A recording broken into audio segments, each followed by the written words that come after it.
Quel est le but de ce vœu? D'abord, un rappel. À ce jour, les populations du Haut-Karabakh subissent un blocus criminel de la part de l'Azerbaïdjan et appellent à l'aide. Ce sont pas moins de 120 000 personnes qui sont coupées du reste du monde depuis décembre 2002 dans le corridor de la Chine, dont la survie dépend de rares convois. Depuis près de 6 mois, ces populations civiles manquent de tout et peinent à survivre.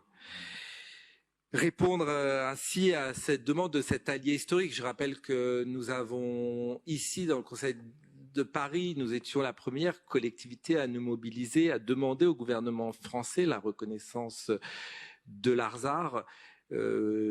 Quasiment tous les groupes politiques dans l'hémicycle se sont joints à ce vœu en soutien à l'Arménie et à l'Arzar, et ils nous ont demandé notre aide. Ma collègue Anouche Toragnan était là avec moi le 24 avril dernier. Nous avions organisé ici une table ronde qu'elle animait,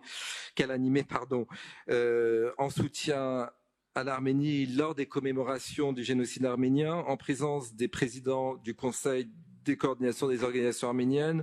Évidemment, je tiens à saluer ses coprésidents Arat Toragnan, Mourad Papazian. Il y avait également l'ambassadrice d'Arménie en France et l'ensemble de personnalités arméniennes, notamment dans le domaine de la santé, notamment aussi dans le domaine de la culture. Et il y a eu un appel à l'aide qui a été formulé, une demande que la maire de Paris puisse mobiliser les maires de France en soutien à l'Arménie. Ce soutien, évidemment, c'est une mobilisation générale des maires de toute sensibilité politique, à l'exception de l'extrême droite, que la maire mobilisera pour l'envoi de ce convoi humanitaire aux portes du corridor de la Chine, puisque, comme vous le savez, on est interdit d'y rentrer.